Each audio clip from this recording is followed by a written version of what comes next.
My family ignored me for years, but when I needed help, I got my revenge. They taught me silence before they taught me love. In a house full of voices, mine had the weight of a whisper, light enough to float, too light to land. I learned to read the room the way some children learn to read books. My mother's eyes moved past me toward the child who demanded more. My father's praise circled the son who copied his walk. My sister dressed in attention that fit her like a custom gown. When I spoke, someone laughed. When I asked, someone else received. I learned to keep score without a scoreboard, to keep breathing without taking up space. Neglect does not arrive with thunder. It arrives with small edits to the truth. Your birthday is not forgotten. It is lost in the rush. Your win is not ignored. It is not a big deal. Your tears are not dismissed. They are too sensitive. Each tiny cut heals without a scar, but the skin grows thin. People tell you to be grateful. People tell you to be patient. People tell you that family is everything. I believed them until belief felt like a trick. I trained myself to be useful, because usefulness buys minutes of attention. I cleaned the plates before anyone stood up. I memorized bills and dates. I fixed the light over the back door when it flickered. I learned where the documents lived, which drawer stuck in summer, which shelf hid the folder with the faded clip. I learned that a quiet guy with answers is good to have around and easy to forget once the answer is given. A tool lives in the box until someone needs it. Then it goes back in the dark. On my 17th birthday, I came home to an empty table. My brother had a work thing. My sister had a late class. My parents were exhausted. I cut an apple with a dull knife and told myself I did not care. I placed the slices like petals around a cup of tea and ate in silence. That night I wrote a sentence on a scrap of paper and hid it under my mattress. I will become impossible to overlook. It was not a scream. It was a plan. I started with small shifts that no one noticed. I took the late shift at the pharmacy and saved every tip in an envelope with my name on it. I taught myself to write letters that people read twice. I watched courtroom videos at night, not for drama, but for rhythm. The way the truth sits still while lies move too much. The way a date can cut through a story like a blade. The way a single clause can turn a promise into a trap. I did not tell anyone what I watched. I did not announce my new habits. Announcements die in my house. Work survives. At home, I remained the background. The family celebrated my brother's car and my sister's internship. My father called me helpful. My mother called me sweet. The words fell like crumbs from a table I set myself. I smiled and passed the salt. I hugged when they needed softness. I stayed quiet when they needed a wall. I kept my sleeves down and my eyes open. The first fracture in our family glass did not look like a fracture. It looked like a property discussion between my father and his cousin, a conversation everyone considered boring. The papers stayed on the dining table for a week. People moved them to eat and moved them back to avoid a stain. I read them every night, 5 minutes at a time, while I cleared plates and folded napkins. The language was dry, but dry words can hide fire. I saw dates that did not line up. I saw a signature copied from an old sheet. I saw a clause that would move a boundary line if no one objected within a set period. No one planned to object. No one read the line. I went to the public office on my day off and asked for copies. I did not announce a mission. I asked like a curious guy who did not want trouble. I paid the small fee. I compared the copies with the papers on the table. The differences were not accidents. They were choices. I understood that my father trusted the cousin, and trust is a door without a lock. But I also understood that trust without proof is an invitation for theft. I placed the copies in a plastic sleeve and slid them into a notebook under my bed. When I tried to warn my father with a question, he waved me away with tired affection. He said I worried too much. He said family does not cheat family. He said I should focus on my studies. I nodded and took the plates. I learned something important that day. Love can blind a person to the shape of a knife. My father loved the story of loyalty more than he loved the work of checking a fact. Stories feel warm. Facts feel cold. But cold keeps food safe. I began to prepare for a day no one else believed in. I asked an older pharmacist about a lawyer who did not waste words. He gave me a name. I visited her office once, sitting on a chair that made a squeak when I shifted. I showed her the copies and the original sheets I had access to for one night while everyone slept. She did not smile. She did not frown. She drew a small square around a date and said, "This will matter." She told me to keep the copies safe and keep my mouth shut until the moment arrived. She told me that people who ignore you will underestimate you twice,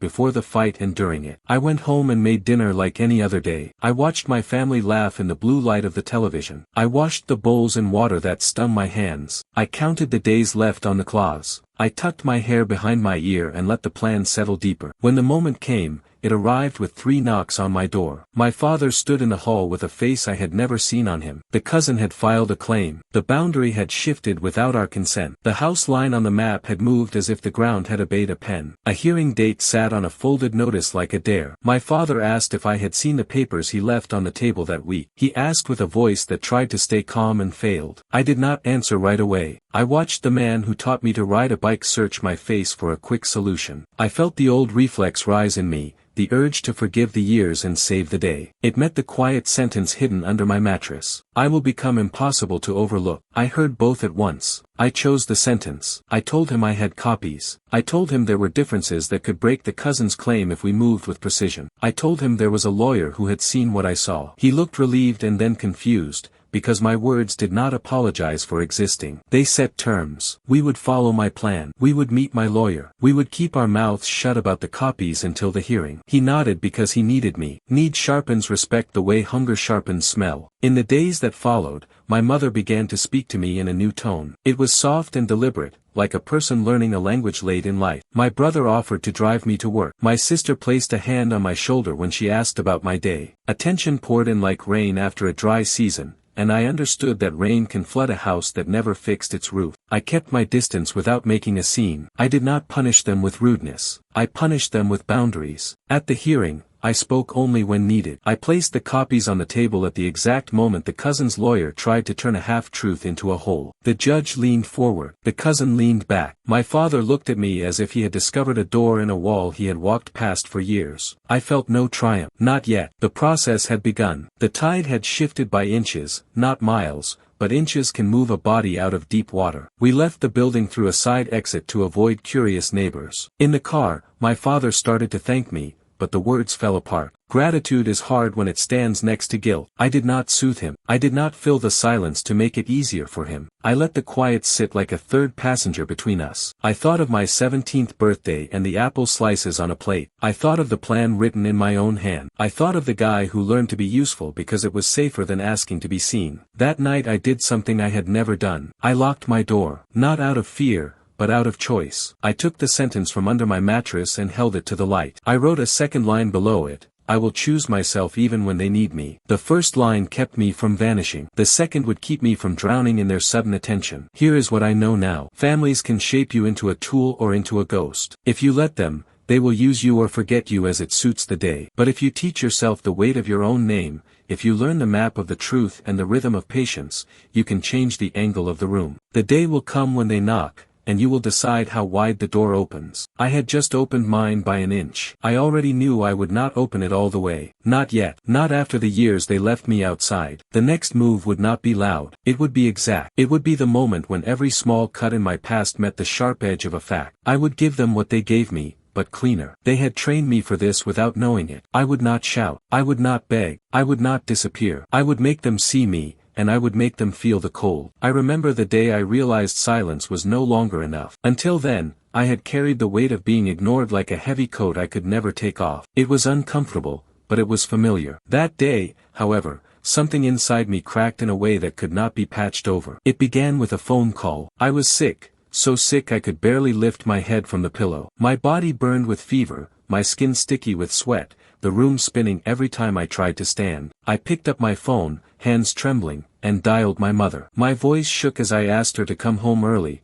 just for a little while, just to bring me medicine. She sighed as if I had asked her to lift the world. She told me she was busy, that my brother needed her more, that I was strong enough to manage. Then she hung up. The click on the line echoed louder than her words. It was the sound of abandonment, sharp and final. I remember staring at the ceiling, the shadows of the fan moving above me, and feeling a rage that was hotter than the fever itself. I knew then that if I collapsed on that bed and never woke up, they would mourn me for a week, then return to their lives as if nothing had been missing. I was not a son to them. I was an afterthought. Later that year, I tried again. Not with illness, but with ambition. I had won a local essay competition, something that mattered deeply to me. The prize was small, a certificate and a modest scholarship, but it felt like proof that I could carve my own space in the world. I came home with the paper in my hands, my heart beating faster as I imagined a spark of pride in their eyes. I laid the certificate on the kitchen counter while my mother cooked and waited for her reaction. She glanced at it once, shrugged, and said,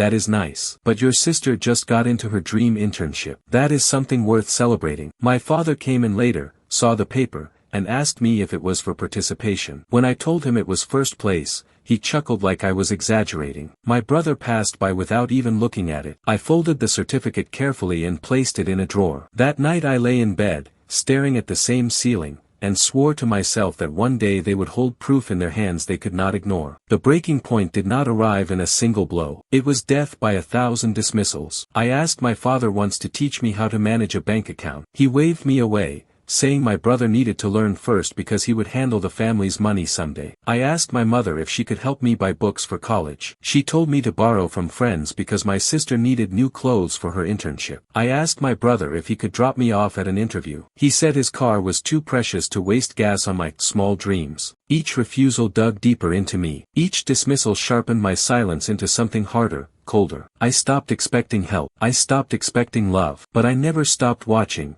never stopped remembering. One evening stands out in sharp relief. I had been saving money for months to apply for a course that could change my future. The deadline loomed, and I was short by just a small amount. I gathered my courage and asked my father for a loan, promising to pay him back with my own wages. He looked at me with annoyance, then handed the cash to my brother instead, telling him to buy tickets for a concert with his friends. The message was clear. My dreams were less valuable than his entertainment. I went back to my room that night and wept into the pillow until the fabric was soaked. But beneath the tears, a vow formed, sharp and unyielding. I whispered it into the darkness so softly that only I could hear.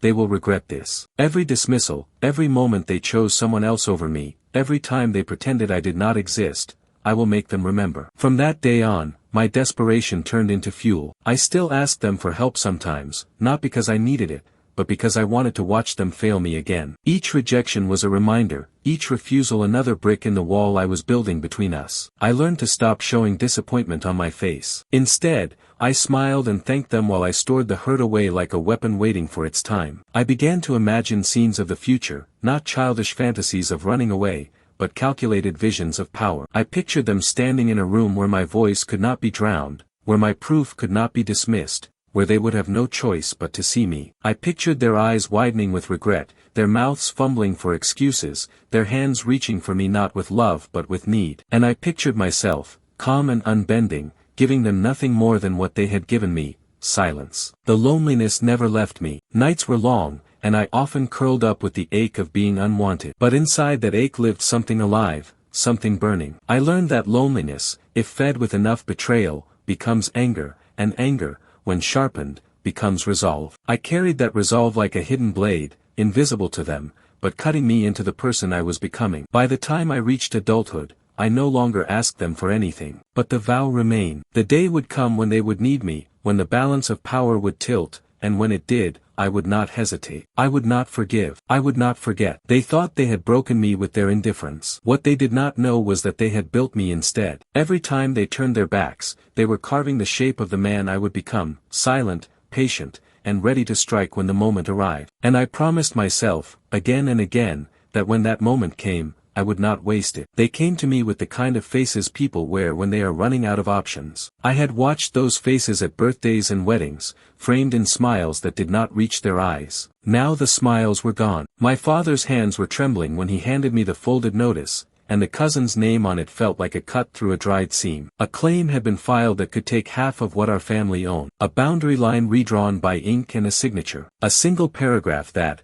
if accepted, would push my childhood home into another person's name. They had lived for years as if the house belonged to a story that never changed. Papers sat like ornaments on the table. Decisions were made with a shrug and a handshake. They assumed loyalty was automatic. They assumed I would remain small and useful, the quiet force who picked up the pieces. Those assumptions had been the mistake that gave me time to learn, time to watch, time to collect proof the way others collect memories. When my father asked me to read the claim aloud, his voice broke on the last word. I read it slowly, tasting each date. The cousin's lawyer had dotted a web of documents across 3 offices and called it a correction. The correction would erase years of our family's recorded boundaries if no one opposed within 30 days. I looked at my family and saw the disbelief bloom into panic. They began to speak at once, a tangle of advice and accusation, but the sound of them pressing against each other only made the hollow in the room louder. I had not planned to be the one who would move first. I had kept my lawyer's number folded in my phone like an ember I could strike if needed. The ember had warmed into something hotter now. I offered the name, and the room stilled. My father's relief was a soft exhale, as if someone had finally closed a door he had been propping open for too long. They needed me, and the need cleaned the air between us in a way neither kindness nor anger ever had. Meeting my lawyer for the first time had been quiet and practical. She did not indulge in dramatic promises. She asked for copies, dates, witnesses, phone records. She squinted at a clause and circled a line with a pen. She said the cousin would rely on small errors and the assumption that no one would challenge paperwork glossed over by haste. She told me that the difference between losing everything and keeping it could be a single signature, an eyewitness, or a notarized note filed years ago and forgotten. She said, in her clipped way, that I had things she wanted to see. Going through the documents in the dim light of my room felt like assembling a map. I spread photocopies like cards on a table and traced the history of our ownership in dates and initials. I found the tiny shifts I had suspected. A line added here, a date changed there, a witness name replaced by a cousin who rarely visited. Each alteration was a footnote in a private theft. I felt a cold satisfaction in the clarity of it. Evidence made abstract heard into something that could stand at a bench and speak. The house changed around us. People who had once taken my help now hovered like guests unsure of how to sit. My mother hovered in doorways, carrying plates with hands that trembled. My brother paced the garden and replayed conversations like someone trying to memorize a new language overnight. They tried to wrap themselves in urgency, thinking haste might fix a mistake. Haste is a poor substitute for proof. We called witnesses. I rang an old neighbor who had watched our family for decades. She remembered the boundary markers that had stood for 50 years. She remembered my grandfather planting the sapling that marked the corner of our land. She had photographs with dates stamped on the back. She had a voice that carried calm like a lighthouse. She agreed to write a statement and to come to court. The cousins' camp had more than ink. They had friends who could testify to a friendly correction. They had a lawyer who loved to fill the air with legal jargon, and they had a willingness to exploit the fact that my family's attention had been scattered for years. They started a whisper campaign in the neighborhood, small lies stitched into larger assumptions. People began to question whether the land border had always been as our deed suggested. I watched the rumor spread and felt the old anger slide back into me, bending into a new resolve. At the law office, papers multiplied. My lawyer taught me how to file an objection and how to request a stay during the challenge. She showed me the exact phrasing that closed loopholes and the tone that the judge favored, direct, factual, emotionally neutral. I learned to write with the same precision I had used to balance my savings. My notes became evidence. My silence at family gatherings became preparation. When the hearing date arrived, I walked into the room with a small file in my hand and a steady breath. The courtroom smelled of varnish and old books, like a library that had learned to keep secrets. My family sat behind me, a cluster of faces I had loved and resented in equal measure. The cousin sat confident, flanked by a lawyer who spoke in a tempo meant to fill the room. I was the only one who sat still. The judge entered, and silence swept through the room. His gavel struck once, a sound that sliced through the whispers. The cousin's lawyer rose immediately, launching into a performance that dripped with rehearsed conviction. He painted his client as a man seeking fairness, correcting a clerical oversight that had long burdened the property line. He spoke of loyalty, family bonds, and the importance of respecting agreements. His words rolled like polished stones, smooth but heavy. I listened without blinking. His story was crafted with precision, but I knew what lay beneath. Every sentence was a mask. Every phrase was a curtain hiding deceit. When he finished, the room leaned toward him, nodding in agreement. My family looked smaller, their heads bowed. Then it was our turn. My lawyer stood, her movements measured, her voice low but cutting. She began not with drama, but with dates and documents. She laid out copies, each one aligned with the precision of a blade. She read aloud clauses that contradicted the cousin's claims. The room shifted. People leaned forward. The cousin's lawyer tried to object, but the judge silenced him with a raised hand. I had prepared for this moment for years. When my lawyer signaled, I rose and walked to the witness stand. My palms were dry. My heartbeat was steady. I had lived through silence and dismissal.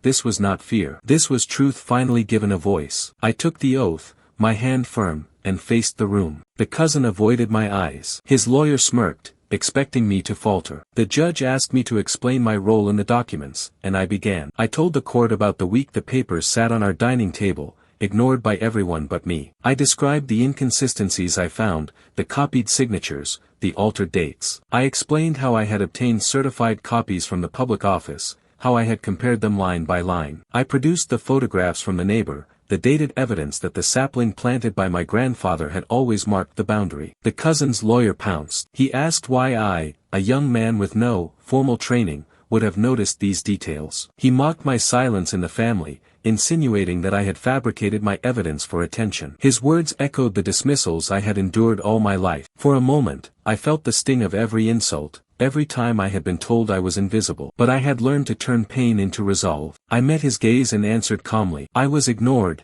yes, which gave me the time to observe what others overlooked. Silence can sharpen the eyes. You may mock me, but the documents do not lie. The dates do not lie. The signatures do not lie. And the truth will not vanish because you choose to insult me. The courtroom stirred. People whispered. The judge leaned back in his chair, studying me with a new interest. The cousin's lawyer pressed harder, throwing accusation after accusation, but I parried each with fact. Every time he tried to twist my words, I returned to the evidence. Dates, clauses, witnesses, proof. He raised his voice, but I never raised mine. The louder he became, the smaller he looked. Then came the witnesses. The neighbor testified with unwavering clarity. She described my grandfather's sapling, the stone markers, the years of history everyone in the neighborhood remembered. She held up photographs with dates stamped in the corner, proof that no clever story could erase. Her voice rang with certainty, and I felt the tide turn. The cousin tried to recover. He took the stand, his lawyer guiding him with carefully phrased questions. He spoke of family loyalty, of being misunderstood, of only wanting fairness. He looked at the judge with practiced sincerity, his voice cracking at just the right moment. My mother wept quietly, torn between old bonds and the evidence unraveling before her. Then my lawyer rose for cross-examination. She asked him about the dates on the documents. He stumbled. She asked about the witness names. He hesitated. She asked about the cousin whose signature appeared on papers filed when he was abroad. The room gasped. He stammered, his facade cracking like thin ice. I watched him falter and felt no pity. This was the man who had gambled with our home, who had expected silence to cover his theft. I had been silent too long. Now my silence was his undoing. As the hours passed, the courtroom became a battlefield. Lawyers clashed with words sharper than swords. Objections rose and fell like cannon fire. The judge's gavel struck again and again, calling order as tempers flared. My family sat frozen, their faces pale. For the first time, they were forced to watch me not as the forgotten son, but as the man standing at the center of the storm, commanding it. Secrets bled into the open. My father's trust in his cousin was revealed as negligence. My brother's careless dismissal of documents came to light. My sister's attempt to sign a paper without reading it was exposed. Each revelation was another stone pulled from the facade they had built around themselves. And at the heart of it all was me, the one they had ignored, now holding the threads that unraveled their lies. By the end of the day, the cousin's lawyer looked weary. His client looked broken. The judge announced that the case would continue with a final review of evidence in the next session. No verdict yet, but the air had shifted. The cousin's confidence had crumbled, and the community that once whispered against me now whispered for me. As we left the courthouse, flashes from cameras caught our faces. Reporters murmured questions. Neighbors leaned in for scraps of gossip. My father walked beside me in silence, his head lower. My mother clutched her rosary tighter. My brother trailed behind. But the eyes of the crowd were not on them. They were on me. That night, I sat by my window again, the city lights flickering in the distance. I thought of the courtroom firestorm, of the lies I had torn apart, of the faces that had finally turned toward me. I thought of the years of silence, the birthdays forgotten, the tears ignored. This was not just about land. This was about every moment I had been made invisible. And now, I was seen. The firestorm had only begun. The next session would bring the verdict, but I already knew one thing. No matter what the court decided, my revenge was complete in one undeniable way. They could never dismiss me again. They did not come with apologies at first. They came with softness. My mother began leaving tea outside my door, steam rising like a ribbon, sugar stirred just the way I prefer. She asked about my sleep as if she had counted my breaths in the night. My father started using my name in full, slow and careful, as if the shape of it in his mouth could stitch old wounds. My brother offered rides and laughed too loudly at small jokes. My sister sent long messages filled with memories selected for warmth, cut free from the cold that lived around them. I knew what was happening. The hearing had shaken them. The neighbors' photographs had landed like stones on a glass table. The cousin's smile had cracked. My family saw the public tide turn and they panicked. They reached for me not because love led them, but because need did. It was tempting to take the softness and call it change. Temptation is clever when it wears old faces. They asked me to sit at dinner. The table was set like a show. Fresh flowers in the center. My father asked about my day and waited for the answer, as if patience had always been his habit. My mother served me first. My brother kept my glass full. My sister asked about my plans for the next hearing and tried to braid her questions with praise. They did not understand that praise has weight when it comes from people who saw you before they needed you. From them, it felt like paper held up against a storm. They wanted me to speak about strategy so they could feel safe again. I gave them nothing beyond the schedule. I thanked my mother for the tea and spoke about the weather. I kept my voice even. A boundary can be polite and still be a boundary. At one point my father touched my hand in a gesture that might have moved me in another life. I did not pull away. I did not lean in. I let the hand rest for a second and then I reached for the salt. The next day, my mother appeared in my room with a box of old photographs. She placed them on the bed and began to narrate our history as if my absence had never been written into those years. She lingered on a picture of me in a school uniform, hair tied back, shy smile. She said I had always been a good son, always helpful, always steady. She looked at me with eyes that begged to be believed. I looked back and saw a woman terrified of losing the roof over her head and the story that kept her from facing herself. Tears came easily to her. They slid down and softened every sentence. Tears can wash facts from the surface if you allow them to. I let her cry. I handed her a tissue. I did not let the tears carry me away from what I knew. When she asked if we could put the court matter aside to protect the family name, I asked her if she would say the same thing if the papers had been honest. She could not answer. The truth sat between us like a heavy book no one wanted to open. My brother took a different path. He tried charm. He told me stories about his mistakes and framed them as proof that he had grown. He called me wise and told me he had always admired my calm. He even admitted to dismissing me in the past. He said it like a confession designed to earn a quick pardon. I watched him try to climb out of the hole with compliments instead of effort. I told him he could start by reading every document he ever signed and by respecting the work done in silence. He nodded and changed the subject to music. My sister chose guilt. She said neighbors were talking. She said people were saying I had taken the family to court. I reminded her that I had not filed the claim. I had objected to a theft. She said men are judged harshly when they challenge women in public. She said this would make marriage harder, friendships harder, life harder. She wanted me to accept a quiet loss for an easier future. I asked her if my future mattered when they ignored me. She did not answer. Her silence was not the silence that had once caged me. It was the silence of someone meeting a boundary and finding it solid. The calls began to arrive at night. An aunt who never remembered my birthday remembered my number. An uncle who had treated me like a coat rack at weddings asked to meet for tea. They spoke with sorrow and used phrases that tried to hold me in place. They said family is everything. They said elders must be respected.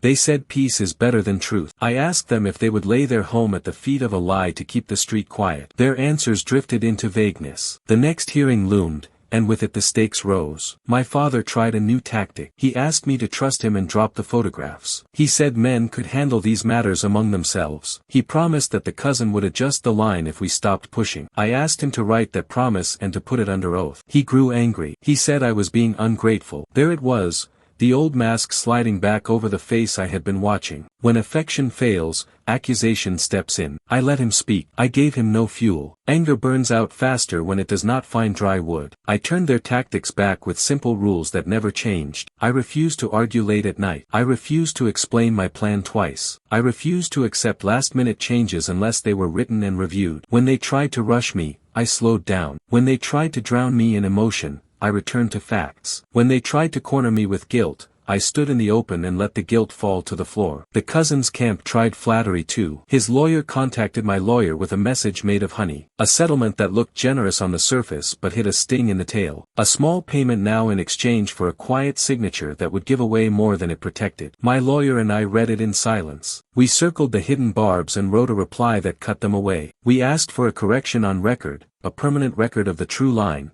and the fees returned. The offer vanished like smoke. On the morning before the next hearing, my mother asked me to pray with her. I sat beside her because I respect the part of her that tries. I watched her lips move and wondered when faith became a shield against responsibility in this house. After the prayer she tried again, with softness sharpened by fear. She asked me to think of her health, of my father's age, of the shame of court. I told her shame belongs to the one who lies, not to the one who resists. She closed her eyes. She understood, even if she did not like the shape of it. I did feel the pull. I felt it in the quiet moments when the house settled and the old ache rose like a bruise under the skin. I wanted to believe them. I wanted to accept a tender voice as a sign of change. But I had trained myself to look beyond sound to structure. Change has a shape. It shows up in action repeated without an audience. It does not arrive as a monologue when a verdict approaches. So I set tests. They were simple. Read what you sign. Show up on time. Keep records. Speak truth even when it makes you look small. I watched them meet these tests for one day and fail them on the next. Manipulation cannot hold posture for long. It bends back to comfort as soon as eyes turn away. When the cousin tried to call me directly,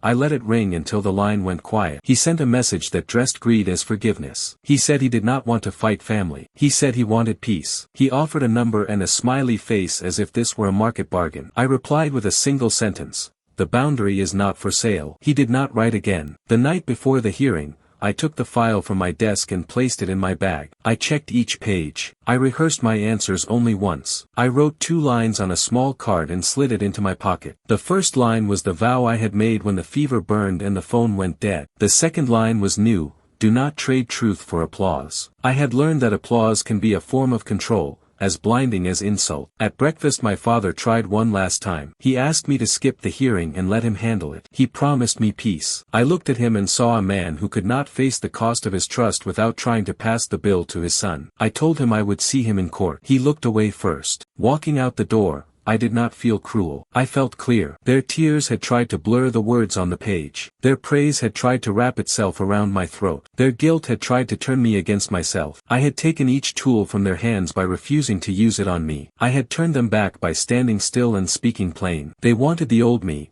the son who made peace at his own expense. That son had learned the weight of evidence and the taste of resolve. He now stood where they had never expected him to stand. At the doorway, with the file in his hand, immune to tricks that had once worked, ready to turn need into consequence. The storm that had begun in court was only the surface. Beneath it lay years of secrets waiting to claw their way into the light. I had thought the property dispute was the battle. I was wrong. It was only the doorway. Once opened, it exposed a house built on lies, each one stacked so carefully that only a patient eye could see the cracks. The first secret came by accident. I was reviewing an old bank statement, cross-checking figures for our case, when a withdrawal caught my eye. The date stretched back nearly 10 years. The amount was large enough to matter, small enough to hide. The account had been in my father's name, but the withdrawal slip bore my brother's signature. At the time, he had been a student with no right to touch that account. The money had vanished into thin air. I remembered those years too well, my college books denied, my requests dismissed for lack of funds. Now I saw the truth. While I sat copying notes from borrowed texts, my brother had siphoned money from the very account that was supposed to support us. I took the statement to my lawyer. She raised an eyebrow and asked if I wanted this in the case. I nodded without hesitation. My father tried to explain it away when I confronted him. He said my brother had needed a little help. He said it was a family matter, nothing to drag into the open. I told him he had dragged it into the open when he chose silence over fairness. The second secret came in whispers. A former employee of my cousin reached out to me, a man bitter from years of unpaid wages. He told me my cousin had been altering land documents for years, shifting boundary lines 1 inch at a time, each time in his favor. Families too tired to fight, too poor to hire a lawyer, had given up their land piece by piece. My family's case was not the first. It was simply the first with someone willing to fight back. I asked the man why he never spoke before. He said people are afraid of men with influence. I told him fear only works until someone refuses to carry it. The third betrayal cut deepest. I found letters my uncle had written to neighbors about me. In them, he described me as unstable, prone to outbursts, unreliable. He told people I could not be trusted with money or responsibility. He painted me as a burden to justify why the family had overlooked me. Reading those words was like pressing glass into my own skin. I remembered the times people looked at me strangely at weddings, the way their smiles faltered when I approached. I thought it was shyness. It was the shadow of lies told behind my back. I carried the letters into the courtroom as evidence not of land, but of character assassination. My lawyer used them to show the judge how deeply deceit ran in this conflict. It was not simply about property, it was about reputation, about silencing the one person who had the patience to notice what others ignored. The cousin's lawyer tried to dismiss the letters as gossip, but gossip written, signed, and sealed is no longer gossip. It is testimony. With each secret uncovered, my family shrank further into themselves. My brother stopped meeting my eyes. My sister wept in corners, begging me to stop digging. My father walked through the house like a man aging 10 years in 10 days. My mother prayed louder, her rosary beads clutched like a lifeline. But I did not stop. I could not stop. To halt halfway would mean carrying their lies for another lifetime. The day came when the cousin was forced to testify again. This time, my lawyer did not waste words. She placed the bank statements, the witness accounts, the letters, and the altered deeds in front of him, one after another. His denials faltered under the weight of paper. His lawyer objected again and again, but objections cannot erase ink. At one point, the cousin snapped. He accused me of betrayal, his voice loud enough to rattle the benches. He shouted that I had turned the family against itself, that I had dragged private matters into the public eye. I looked him in the face and said, I did not betray the family. I exposed the betrayal already there. The room went silent. Even the judge's pen paused in his hand. It was then that the final secret slid into the open like a blade drawn from a sheath. During cross-examination, my cousin's own witness, a clerk from the land office, admitted that documents had been falsified at his request. The cousin had bribed him with promises of business. The clerk confessed, his voice trembling, his eyes darting away from the crowd. The cousin's lawyer buried his head in his hands. The courtroom erupted in murmurs. That confession was the moment the web collapsed. Every thread I had pulled now converged. Money stolen, property manipulated, lies told to erase me.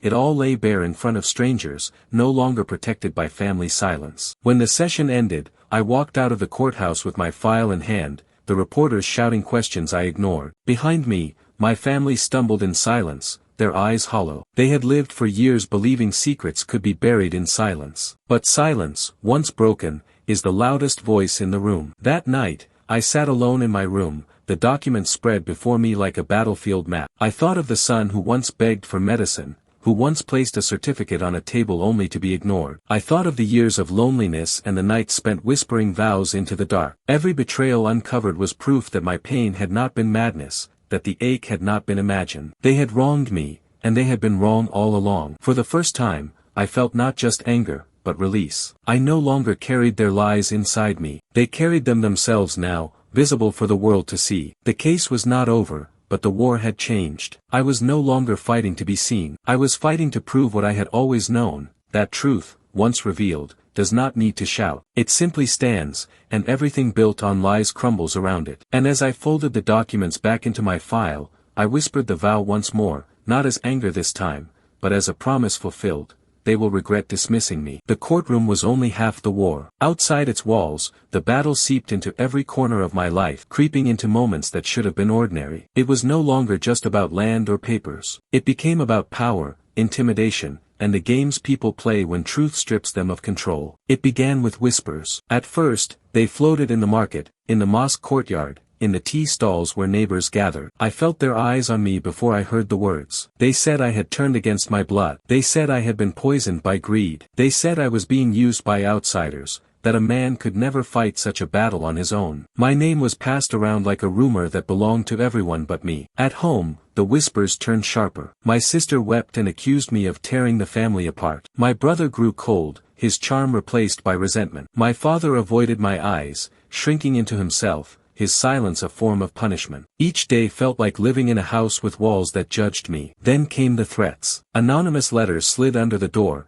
scribbled in a hand too hurried to disguise anger. They warned me to stop, to withdraw the case, to remember that men who fight family are punished. Phone calls arrived late at night, the line crackling with voices that promised shame, promised isolation, promised pain. I reported them to my lawyer, who told me they were predictable tactics. But knowing they were predictable did not stop the chill that crawled through me each time the phone rang. Walking the streets became an act of defiance. Neighbors who once ignored me now stared as if I carried a weapon under my shawl. Some looked at me with admiration, others with suspicion. Shopkeepers asked about the case in tones too casual to be innocent. Even children whispered my name, their parents tugging them away as if I carried contagion. I had become both spectacle and warning. The psychological traps were the cruelest. My family oscillated between affection and attack. Some days my mother brought me food and begged me to stop fighting. Other days she accused me of killing my father with stress. My brother called me stubborn one moment and courageous the next, trying to confuse me into thinking he was an ally. My sister alternated between tears and silence, both designed to draw guilt from me. There were nights when I lay awake staring at the ceiling, the weight of loneliness pressing down like a stone. I questioned myself. Was I cruel? Was I ungrateful? Had my anger blinded me? The memories of their neglect twisted against me, turning my own pain into a weapon they could use. Fear whispered that I was walking into a war I could not win, that the cost of victory would be too high, that revenge would leave me hollow. But then I remembered. I remembered the fever that burned while no one came. I remembered the essay certificate folded in a drawer because no one cared. I remembered the nights I whispered vows into the darkness, promising myself I would not remain invisible forever. Those memories anchored me when manipulation tried to sweep me away. I began to fight the war inside myself with the same discipline I fought it in court. I wrote my doubts on paper and tore them up, refusing to let them live in me. I practiced speaking in the mirror, steady and calm, so no lawyer could shake my voice again. I walked through the market with my head high, even when my stomach knotted with fear. I refused to let them see me bend. The cousins' camp escalated. They hired men to follow me discreetly, shadows lingering at the end of streets, eyes watching from parked motorcycles. I learned to change my route home, to walk with others, to stay alert. My lawyer warned me that intimidation was their last weapon, but warnings do not erase fear. Each step in the dark felt like a choice between courage and collapse. One night, returning from the office, I found the gate of our house marked with black paint, crude words scrawled across it, "Traitor." My mother screamed when she saw it. My father ordered me to drop the case. My siblings accused me of bringing shame to the doorstep. I stood before the gate, staring at the word, and felt the old fear rise. But beneath it was something else, fury. They wanted me to carry their label, to shrink under it. Instead, I scrubbed it clean with my own hands, each stroke a declaration. If they wanted me silent, they would fail again. The war crept into my dreams. I saw courtrooms collapse into fire, saw my cousin's face twist into 100 mocking versions, saw myself screaming with no sound coming out. I woke drenched in sweat, my fists clenched. Sleep offered no escape, but it offered a lesson. Fear would find me even in rest, so I had to master it while awake. Slowly, I began to rise above their traps. I stopped reacting to the swings of affection and anger in my house. When my mother wept, I offered her tissues but not promises. When my brother mocked me, I met him with silence sharper than words. When my sister accused me, I asked her to bring evidence the way I did. My calm became their frustration. They could not move me with tears, nor shame me with silence. I built small rituals of strength. Every morning I walked to the courthouse steps, even if I had no hearing that day, and stood there for a few minutes, reminding myself of my ground. I kept the vow I had written years ago tucked in my bag, reading it whenever doubt pressed too hard. I met with men in the community who had fought their own battles, listening to their stories of survival, drawing from their courage. I discovered that rising above fear is not the absence of it, it is the decision to act despite it. One afternoon, I overheard two neighbors speaking in low voices. They said the cousin was losing grip,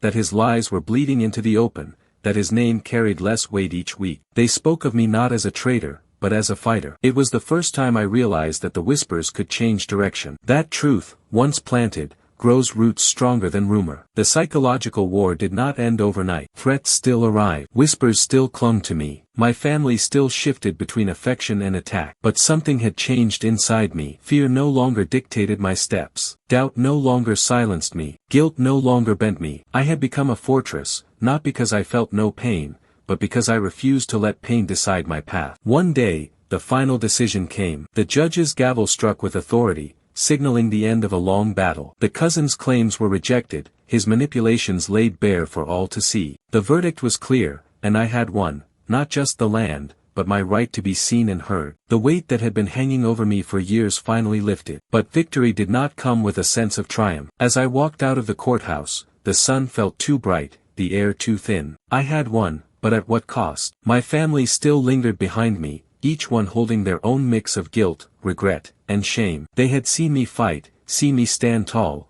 but they hadn't been with me on this journey. They hadn't felt the isolation, the weight of betrayal, and the pain that had driven me. They hadn't been the ones who had learned the cost of silence. As I walked down the steps of the courthouse, I realized something. The real victory wasn't the land. It wasn't the documents or the public acknowledgement. It was the change in me. The man I had been before this battle, the one who sought to be accepted and loved, had been replaced. I had become something different, a man who no longer needed to beg for respect, a man who commanded it through his actions, his perseverance, and his unshakable resolve. The streets outside were alive with the sound of chatter, but I heard none of it. My thoughts were clear, focused, and detached from the noise. I had crossed a threshold, one that I could never go back from. I had faced the worst parts of my family, the lies they had told, the way they had treated me, and I had overcome it all. But now I wondered if there was anything left to salvage. My father approached me, his face pale, eyes full of unspoken words. "I don't know what to say," he murmured, his voice weak. "I made a mistake. I never saw what was happening to you." His apology hung in the air, a shadow of everything that had come before. But I didn't respond. I just nodded. What else was there to say? My mother, eyes filled with tears, reached for my hand. She spoke softly, almost pleading. "I'm sorry, son. I should have been there for you. I failed you." Her apology, so long delayed, felt like another weight added to the pile. The words didn't heal the years of neglect, the way her indifference had built a wall between us. But still, I nodded again. Her apology, like my father's, was too little, too late. I turned to walk away, leaving them behind me, still tangled in their own remorse and guilt. The road ahead was mine, and it was clear. No longer would I let their silence shape who I was. No longer would I depend on them for validation. I had built my own sense of self, one that couldn't be torn down by their neglect or their apologies. As the days passed, I could feel the shift in the air around me. People who had once whispered about me now began to approach me with respect. The neighbors who had once avoided me now nodded at me with acknowledgement. The man I had become was no longer invisible, no longer the quiet son or the obedient brother. I had carved a new space for myself, and people were beginning to see it. But even as the world around me changed, I knew that the true victory had been internal. I had fought to be seen, to demand respect, to make my voice heard. And in doing so, I had found something even more powerful than the verdict I had sought, my own identity. I looked out at the horizon, the sun setting on a day that felt like an ending. But I knew it was just the beginning. The fight had changed me, and though the scars remained, they no longer defined me. I had learned the true cost of silence, and I had emerged stronger, more resilient, and more determined than ever. As I walked down the road, my steps were steady. The world around me was still uncertain, but for the first time in a long time, I was no longer uncertain about who I was. I was no longer just the man they had tried to silence. I was the man who had learned to silence the world when it tried to speak over me. The months that followed the court case were strange, filled with moments of clarity and quiet. The victory was not as loud as I had expected, and the changes in my family were subtle, but they were there. My father, still burdened with guilt, tried to make amends in the only way he knew, by offering financial support, by ensuring my needs were met in ways he never had before. But I couldn't accept it. It wasn't the money or the material things that I needed. It was the time, the attention, the validation of my existence. My mother, too, tried in her own way. She would sit with me late at night, telling me about her past, her regrets, her unspoken love. But I couldn't quite bring myself to connect with her the way I once had. The distance between us was no longer just a matter of years or misunderstandings. It was the realization that she had never truly seen me until it was too late. Her apologies, however sincere, could not erase the years of neglect. I had moved beyond that. The hardest part of all this was my brother. He had always been the golden child, the one who got the praise, the attention, the opportunities. But now, as I stood tall in my own power, I could see him for what he truly was, someone who had lived in the shadows of our family's expectations, just as I had, but who had taken advantage of it while I suffered. The guilt in his eyes was palpable, but it wasn't enough. Not yet. I didn't demand an apology from him, though. I didn't need one. What I needed was respect. And respect, unlike love or apologies, wasn't something that could be given out freely. It had to be earned, and that would take time. The biggest surprise came when my sister, who had always been distant and critical, began to approach me in a way I had never imagined. She would come to me for advice, seek my opinions, and ask for help in matters that once seemed trivial. But now, as I stood as a figure of strength and authority, she saw me differently. She saw me as someone worthy of respect and attention. And I didn't let it go to my head. I accepted it for what it was, an acknowledgement of the person I had become. I didn't need my family's approval anymore. I had learned to survive without it, to thrive in the silence they had imposed on me for so long. But I also knew that the fight wasn't truly over. It wasn't just about land or money. It was about power, about reclaiming my place in a world that had always treated me as insignificant. And now that I had my place, I was determined to keep it. There were whispers, of course. The community couldn't help but talk. They said I had destroyed my family. They said I was ruthless, vengeful, cold. But I didn't care. The people who mattered to me, the ones who truly knew what I had been through, didn't judge me. They saw the strength I had built, the walls I had torn down, and the person I had become. And that was enough. I began to use my new platform, my newfound power, not to gloat, not to strike fear into others, but to help those who had been in the same position I once was. I spoke at community gatherings, I mentored young men who had been overlooked, dismissed, or underestimated. I shared my story not for pity, but for empowerment. I wanted them to see that no matter how small or insignificant they felt, they could rise. I had done it. They could too. And then came the opportunity to speak publicly about my journey. A journalist from a local newspaper approached me, wanting to hear my story. I hesitated at first, unsure if the world was ready to hear the truth. But then I realized that telling my story wasn't just about me. It was about every person who had been silenced, ignored, or made invisible by their families, by society, by the world. It was about giving them a voice. So, I agreed to the interview. When the article was published, I didn't expect much. But it spread. People reached out to me,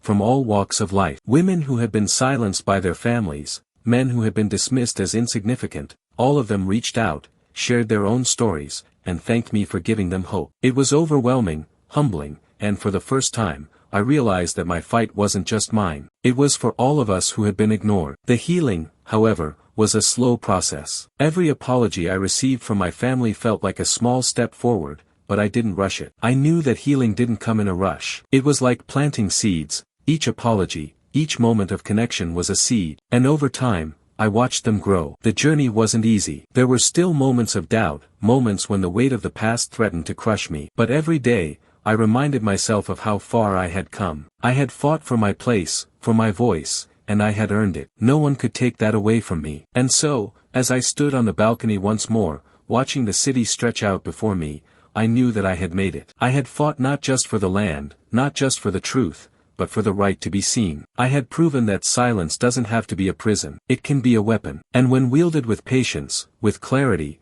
and with purpose, it can change the course of your life. This was not the end of the story. It was the beginning. And I was ready for whatever came next.